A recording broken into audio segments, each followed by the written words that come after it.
Hey, how's it going, guys? This is Tom from UDS with another edition of UDS Interviews, our series where we chat to interesting people from around the world.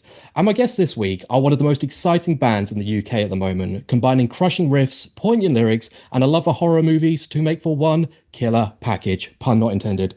Here to talk all about their new EP, it is my pleasure to introduce Billy and Jason from arguably the most handsomest band in the world today, Oh, Chaos Reigns. oh,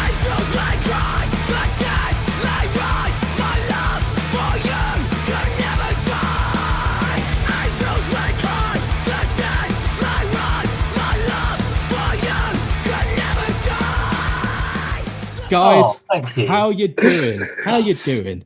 Stop it. Feeling handsome. That's how I'm doing. I mean, handsome is just a state of mind, I think, like and I speak no lie. I'd like to see anyone who would challenge you.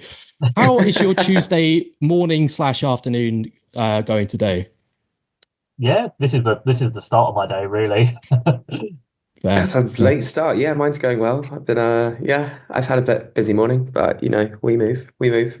Absolutely, absolutely. And well, obviously we're here to talk all about the new EP and music and everything like that. But before we get to that point, I want to get to know the real you. And the way I like to do that is with the hard-hitting questions. So we're going to get them right out of the gate. And that is, if each of you individually was a type of sandwich, what sandwich would you say best describes you as a person?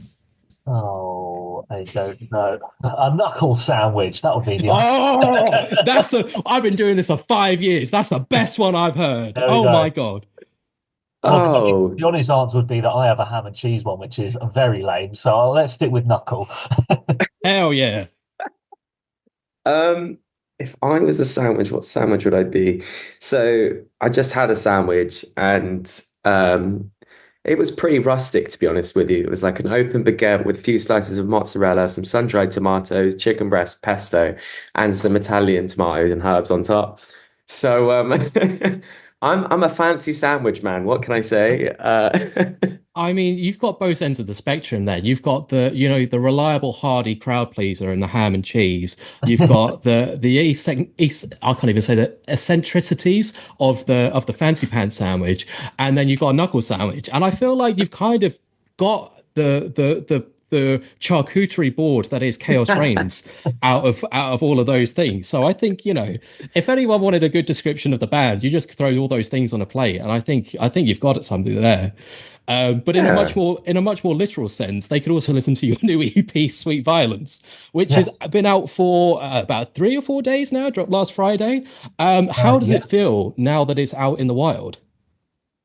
It's weird because like we recorded in February, but we were playing these songs long before that, and they were like written and everything. So it's like for the public, it's like, oh, there's these new songs, but it's like we've these are old for us. Like this has been a while. But it's great that they're out there and people are now hearing them because when you hear it live, like as much as we put on a good show, it's very much you only hear it then. Whereas if you want to revisit it and like you go, oh, I really like that track, you've got time to sit with it. Seems to be doing well as well. People seem to be listening to it and enjoying it, so that's good. Yeah, the uptake's been wicked. Like the feedback, the messages, the comments and stuff like have all been really positive, which is really nice to see.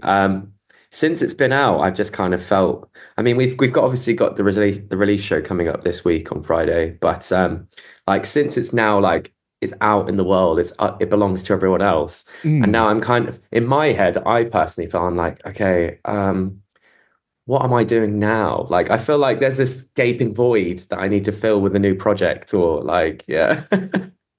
Well, I mean that we will talk about future plans in just a bit, but it's interesting you say Mm. that you've been playing these songs have existed for you for quite some time beyond sort of when the public were aware of them because I was listening to an interview you did recently where you were saying that when you were playing these songs for the first time, you found it interesting how there were certain elements of the songs or part of the tracks where you were like, oh, I didn't think people would react this way, or they're vibing with this bit that we hadn't even thought about. So if that kind of process was going on long before, you necessarily recorded or had the tracks all finished and everything. Did that sort of live feedback from the crowd affect the songs in any way ahead of you releasing them, or did you kind of have the vision in place well ahead of time? I think like I was always not to sound boastful, but like sure of like, no, this is how I Hmm. want it to sound. Like in the not just the scene we're in, but like the bands we played in. And this is, it's true of a lot of just metal. Everyone wants to be like the heaviest band out there. Hmm. And there's more strings have added onto guitars and they're tuned lower and whatnot. And there's like samples and everything.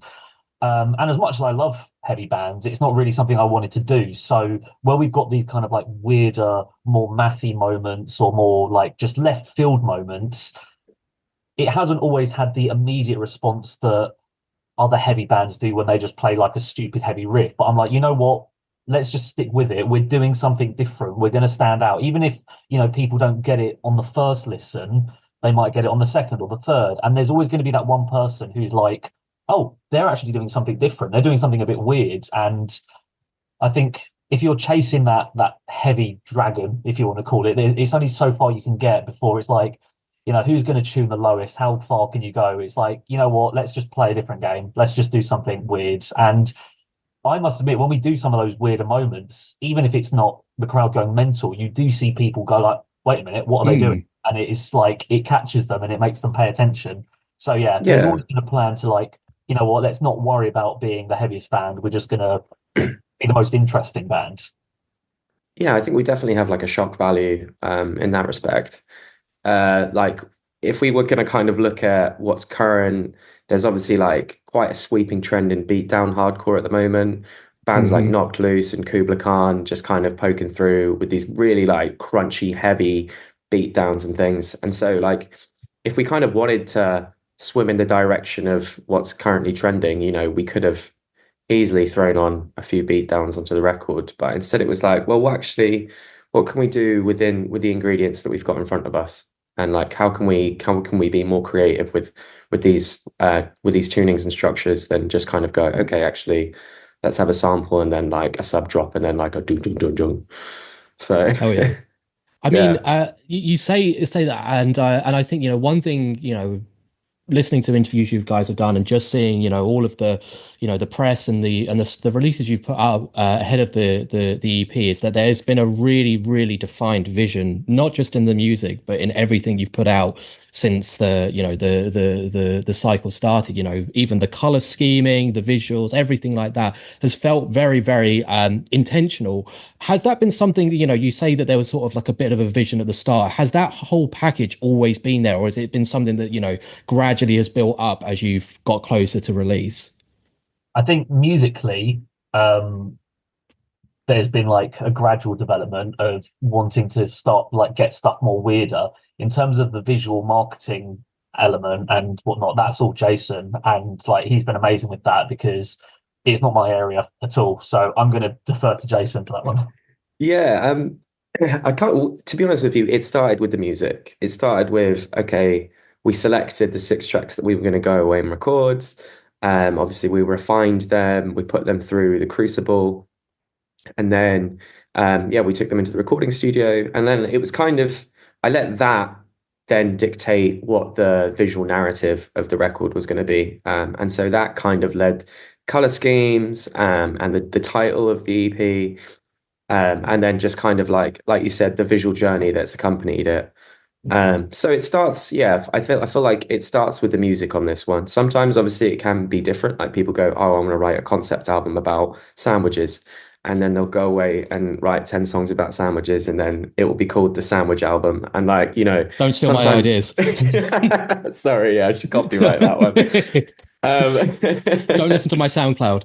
Yeah. But yeah, no, I think that's obviously the way to do it. The music is what you're there for, and I think the visual Mm. and the extra artistic elements only augment that in a way that it's all super cool. I'm a sucker for something where you just sort of see a multimedia vision just come together, and I think this works super well.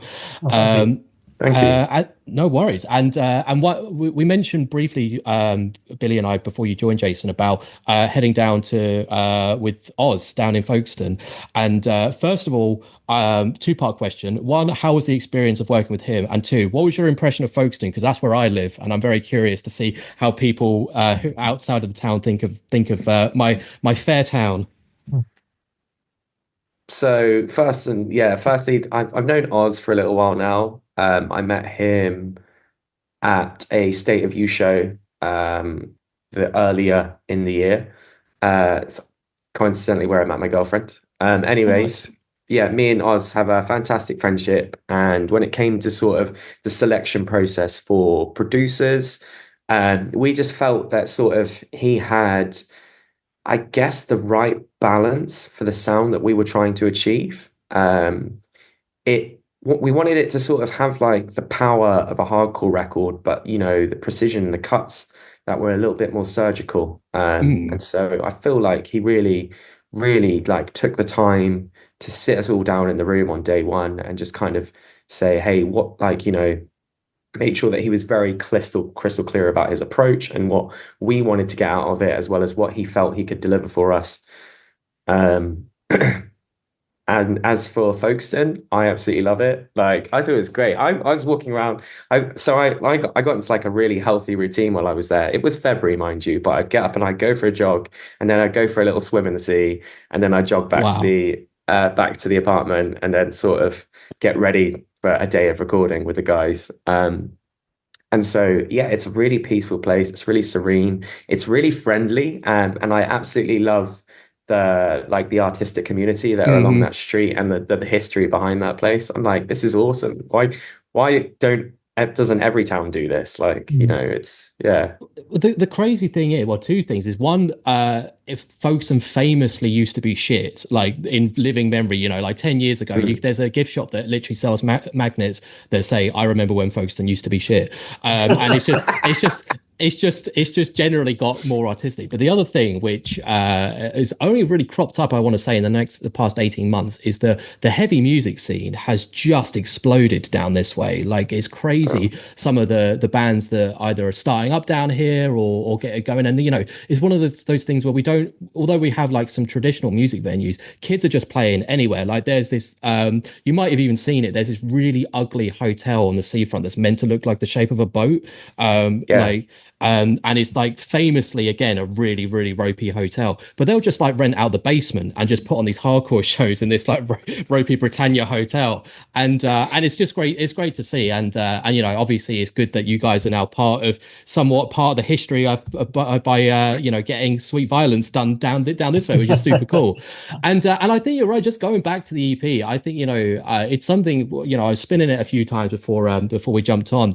I think you're right that it's one of those records that it doesn't skimp on the heaviness and it has those really brutal moments, but it is so layered. And I think the more I listened to it, the more I got out of it. And I think when again was listening to an interview you did before, where even the theming of some of the lyrics and then how that matches up with the music, like how the horror movie inspiration and leaning that into the lyrics. I think that was so cool. On top of those more poignant moments in the later half of the EP, where you're dealing with sort of some more heavy themes. I think it all just works together, and it feels very very intentional. So if that was the approach you were going for, then it was definitely mission accomplished on those tracks. Let's say yes. Let's work out the other bits later. But no, that's very very Yeah. cool. And another thing which I think you guys do absolutely smash is social media. Like I think Oh, thank you. that was the first way like first exposure to you guys before listening to the EP. I think the first time you got on my radar was I was just flicking through TikTok, and you guys really really have that authenticity and that good way of capitalizing on the platforms and how they work. So how do you find, well, again, a two-part question, because apparently that's what I'm doing today. One of them Mm. is, how do you find balancing the social media? Because I work in social media, and it's a fucking time sink doing that stuff. How do you find balancing that on top of doing, the day-to-day running of a band? And secondly, how important do you think it is nowadays as an up and coming and growing band to really capitalize on platforms like this? I'm going to have to once again defer to Jason because he does all of our social media, which is amazing. He's really like just lifted this project from just an attempt at making music to like a fully fledged thing. But before I do, one thing I will say about social media is it's from my perspective, you can't ignore it. I've seen a lot of bands, particularly like in the punky side of things, who want to be like, no, man, that's not what we're about. Like Minor Threat didn't do that. And it's like, yeah, that was, 80, well, not 80, but that was in the 80s. You can't get away with it. You've got to move with the times. And it is just a really important thing. And you see some bands who, you might think, why are they getting so big? They're not as good as this band. And it's like, it's because of their marketing. Like they're on it. If they're a band that is constantly putting out stuff, whether it's shows or music or whatnot, they're going to do well. Whereas the band that do an album every 5 years, nothing in between, like, yeah, they'll still be there, but every now and then people be like, oh, I wonder what that band's up to, as opposed to constantly knowing about it. But yeah, I'm going to let Jason answer the rest of that. So I'm a marketing and social media guy myself. Like that's my full-time job as I work in marketing. Um, and so I guess I kind of tried to just apply some of that learning and that practice into the band. Obviously, you have to treat it very different to like a consumer product or anything like that. But it's definitely a lot of bleed when it comes to that. For me, I think a lot of artists and creatives can probably get a little bit too in their own mind about posting and the type of content that they're posting. And oh, well, what if it's going to flop? And I honestly just removed all of the emotion out of the transaction, like probably about a year ago, and just kind of decided that I was just going to go for it and just be relentless. And you know what? Like, it doesn't matter if it flops, it doesn't matter if it does well. There's always going to be a million other pieces of content that I'll produce off the back of it as well. Um, I think I just treat it as a tool to help the band and to help us to play more shows and reach more fans. Like at the end of the day, it's not like this. I know a lot of people like to get like, is it evil? Is it good? Is it bad? I'm just like, no, it's just a thing that we have to do because it is what the current landscape demands of us. So you may, Absolutely. if you can't, what's that quote from Avatar 2? You can't get out Good of it, get reference, into yeah. it. You can't get Ah, out of it, get into it. Yeah. that famously prophetic film, Avatar Yeah. 2, The Way of the Water or whatever it That was was. all I took away from the 3 hours. Wow. I've still not seen it, so Actually, do you know what? Funny story. I went to see that film with a friend, and midway through the film, a fight broke out in the cinema. Wow. Because a guy had gone to watch that movie with his mistress, and Oh, obviously yeah. two of our friends had seen him in the cinema. And at some point, like these two girls get up and leave the cinema, and then like 30 minutes goes by, a girl walks in very angry, like, and she frog marched him out of the cinema whilst like hit him over the back of the head. Like, oh, it was so awkward. oh my God, that sounds I would be like, pause the movie. I'm watching Yeah. this. Like, Oh oh my yeah, God. like Avatar what? Like couldn't even James tell you Cameron what could never happened. direct anything like this. No. Wow, that's insane. Never seen anything Jesus. like it. Never Wow. seen Yeah. anything like it. When she was hitting him, was she going, I told you I wanted to see this movie? Avatar was our thing. Yeah. You never connect your weird tail thing with my weird tail thing. Oh, Never locked ponytails. yeah. But yeah, if you can't get out of it, get into it. And so, like with social media, I think it's just a case of you just have to do it. Like, look, whether you love it or not, just do it anyway. And for me, the satisfaction comes when we speak to individuals like yourself, or we're out on the roads, and people turn up to our shows and they're like, "Hey, man, we found you guys on TikTok. Like, you guys are awesome." And I'm like, "It works." There, case in point. Like, 100%. Like that's all the I proof I need. Yeah, I find because again working in social media that I for the brands or for UDS and whatever I'm doing it for, I get a load of satisfaction out of that, but then like when it comes to posting on personal stuff, I haven't done it in years because I'm just like it's just it becomes the job and the yeah. side hustle or the project or whatever like that, and then yeah, just like my personal stuff is just like died a death because I just get all of it out of for the work stuff, but my proudest moment very recently is that I work for a quite a straight-laced travel brand, and I managed to get them on TikTok, and I managed to get them, or I'd say I got them. I just posted it, and no one complained to get Ampile 2 by Kubla Khan in one of their posts, and I'm like, no one said anything. I'm gonna call that a win. So if I do nothing else, that's my legacy. No, Yeah, that's it. Like you just got to have fun with it. And like quite often I'll be doing these social media posts and I'll probably just put little Easter eggs in there for myself just to see if anybody notices them. But yeah, you yeah. just No, have to have fun with it. yeah, I remember the time I posted something for the same work thing, and I was wearing a Tony Hawk Pro Skater 2 hoodie, and just Nice. all of the comments, regardless of the message of the thing, were just like, "Where'd you get that hoodie? Where'd you get that hoodie? Where'd you get that hoodie?" And I'll never tell. Yeah. So yeah, that's It's getting you attention. It's getting you oh attention. yeah, that's Nice. Yeah. it. That's it. Maybe not in the right way, but damn it, it's Yeah. attention, and I'll take it. Yeah. But one thing I did want to draw attention to, because I'm really good at segues, is your Oh, upcoming is your upcoming EP release show, which you briefly mentioned. That sounds pretty cool. Have you got anything exciting planned for this show? Just turn up. We're gonna play some songs. yeah. Um, for me, it's like our last show of the year, and so we want to go out with a bang. So we've curated a very like good set list. I think that's always a good place to start. No spoilers. Yeah, it's also in a brewery in like just like sort of central South London as well. Nice. And so the space is like very cool. Um yeah, I mean we curated the lineup as well. So like because we're hosting the show, um, we've brought like three bands along with us. So Death Goals, who are good friends of ours. We've known them for a long time as well. We've always sort of been like parallel and adjacent in terms of our like direction. Um, there's a band called Neon Rituals who I found through TikTok, and we basically just been flirting back and forth for like the last 6 months, and then I sort of finally DM'd them, and I was like, right, let's do it then. Let's get the show booked in. So they're coming all the way down from Leeds. And then there's a young band called Monochrome from Bath, who we played with when we were on tour earlier this year. And they've never actually played London before. So we thought, like, why not just give them the opportunity as a young upcoming band to come and like open our EP release show. And so, yeah, like it's kind of, is there anything super dramatic planned? I can't say, but like, I feel like we put a lot of care and attention into this whole event in general.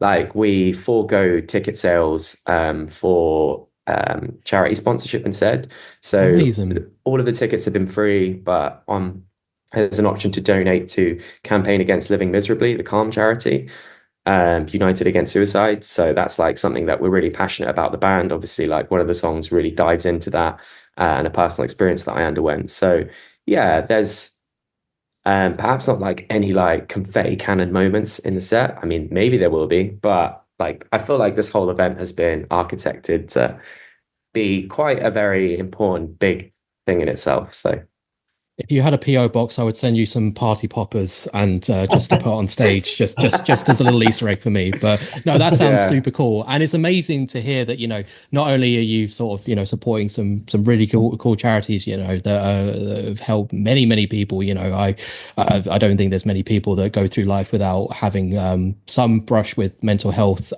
concerns, and I don't think I'd trust anyone who didn't have at least some mental health concerns in their life. But also, to give back to the scene and to give an upcoming band a platform in a hotbed of the scene like London is super cool. So I'm real. I think I've got the weekend or the day free for the show you got next year, the Black Heart. I can't make this one, but it does sound like it's going to be one hell of a show. Yeah, I mean we're at what was it 80% tickets gone? Yeah. So Yeah. I think yeah we'll definitely have we'll be hitting capacity as well. So it's going to be pretty hot and sweaty, which will be really fun. Nice. Yeah. Nice. Cool. Well, obviously, I'll put a link to everything down here so that everyone can see that. But I've got a couple more questions for you, as Cool. stupid as the ones that I've already asked you. And one of those is one of my favorite questions, and that is we here at UDS we don't just talk about music. We talk about all things pop culture, movies, video games, TV, anything we find interesting, we tend to have a chat about it. So, with that in mind, if you could have a Chaos Reigns track featured in anything, nothing's off the table, what would be your dream thing to feature one of your tracks in? Well, the Ooh. strategic answer would be a Marvel film, but Yeah. not even like in the background. Like I want like Tom Holland to be going, "Wow, who's that band on the radio?" Oh my God, you get a cameo out of it as well. Yeah, like a really overt paid sponsorship, like not subtle at all, to the point where people are like, "Is this actually happening?" But yeah, that would be the tactical answer. But I don't know how. I mean, Trent Reznor works with David Fincher a lot, and I love David Fincher films and Nine Inch Nails. So if any way some sort of collaboration could happen there, that would be that seems like the most viable one. But then even then, trying to think of what kind of people use like jukebox soundtracks. I mean, I know Tarantino does, but we're not famous, and he likes putting non-famous bands in his in his soundtracks. This reminds me of when Cannibal Corpse were on Ace Ventura. Hmm. Yeah, they were. Yeah, and So the Clash were in King of Comedy as well. yeah, I think And for me, yeah. it would honestly, it would probably be like Overwatch or one of the video games like Call of Duty. Yeah, or it would be really cool when if we ever get GTA's the new GTA, then it'd be really Oh cool. yeah. It'd be cool to be on the radio station on GTA. Yeah. Or if they bring back Guitar Hero, that'd be a cool one. Yeah. I mean, Yeah. Or it's Rock due. Band, have to do the screaming. It's due Yeah. a comeback. Like, these things come back in waves. Like, Yeah, I don't think it'd be long before Guitar Hero and Rock Band will be considered nostalgic, and it will come back. But yeah, I mean, I remember. I think it was like Watch Dogs, the one set in London. Like, there was like an Anil Nathrak track in there, which is like, really. like I was like, Wow. how did they get on here? And it's like, Yeah, not to say that that I love them, but it's like they just don't fit a mainstream game like that. So like. yeah, I think absolutely GTA. I think you've sort of hit the nail on the head a little bit when you were talking about Ace Ventura, and not specifically just that film, but I swear there was this trend in like the early 2000s, late 90s of like the teen horror comedies, whatever, where there would just be a scene at a gig and there would just be a yeah, famous band. Like it was Idle Hands had like The Offspring. I was like Sugar Ray in the Scooby Doo movie. I would love to see you guys just playing in the background of like some teen party Uh, or whatever. And I was thinking about this as well because, like you mentioned, Not Blues. They were on Jimmy Kimmel the other night. Like that stuff, like heavy music, all of a sudden feels like super mainstream, or is like getting more mainstream again. I think there is a future where there is a Chaos Reigns scene featured in some sort of. I want to say it has to be like a teen, not a teen slasher, but some sort of horror flavored movie. I think where you guys are just playing in the background. I think that'd be super cool. there was on uh, that note, there was a I'm pretty sure I might have to fact check this, which show it was. I think it was like One Tree Hill, where Fall Out Boy were in it, and I think Pete Wentz was actually like a character in that episode. Like, I think he started going out with one of the characters or something, and it's just like, is he oh. here every week now? Oh, I tell you what, what was I watching? Someone had something on the other day. It was Degrassi, the thing that Drake got his Yeah, start in. Like Oh yeah. Taking Back Sunday were in an episode of that, and they were really. characters as Oh, well. And I was like, this is weird. This is really Yeah. weird. But surreal. like it just goes to show, you know the right people, and before you know it, you'll be in an episode of Hollyoaks. And frankly, I might actually watch Hollyoaks. Uh, Me but too. Yeah. anyway. Guys, it has been an absolute pleasure chatting to you, and I'm really excited to see what you guys have got planned for 2025. But before then, we have to end with our traditional final question, which is we are UDS, which stands for Upside Down Shark. And don't ask me why we settled on a name like that. I heard the origin of the name Chaos Reigns. Fucking sick. Really cool. Upside Down Shark, can't remember. But anyway, but they Is be it that because as sharks can't swim upside down, so they die?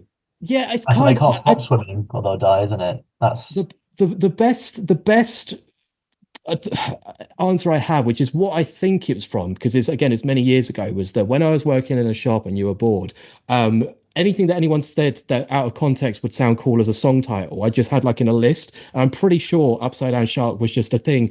Like a conversation like this, where someone said, I was like, oh, that's a cool song title. I'll make a note of that, and then just made an entire brand out of it. So, we're with it now. But be that as it may, what are your guys' favorite sharks? And they could be real, they could be fictional, so it could be a shark from a movie or a shark from the ocean. But what would you say your favorite shark Street is? sharks, street Oh, sharks, Hell, personality, 100%. yes. yeah, you beat me to it. 100%. The street sharks are just, yeah, Yeah. yeah. You give me a shark with a six pack. There is no competition. Like, I know. I feel like it was some sort of like weird shark bisexual awakening there, probably. Oh god, yeah. Yeah, yeah. Something about like, biker sharks just kind of go, biker mice from Mars as Biker mice well. from Just while we're Mars, on that segue. Yeah, Cool. yeah, yeah. yeah. I mean, there was Yeah. a spin-off or a spiritual successor to Street Sharks called Extreme Dinosaurs, which was basically the same premise, but with dinosaurs. If you take nothing away from this chat we've had, I implore you to please go on YouTube and look up the intro music to Extreme Dinosaurs. It's fucking Okay. sick. Their tagline is "Let's fossilize them," which I don't think you get much better than that. And yeah, it's just really cool. So yeah, I would do Yeah. that. But yeah, Nice. biker mice, fucked. Street Sharks. Oh, you got me all the 90s references in my head Yeah. now. Yeah. Can't beat that. Solid answer. Solid answer. Guys, thank you very much. I'm going to put a link to everything that you've mentioned and all of your socials in the description below. But yeah, that is it. Thank you very much for your Awesome. time. Thank you, Tom. Amazing. No Thanks for problem. chatting to us. Cheers, Tom.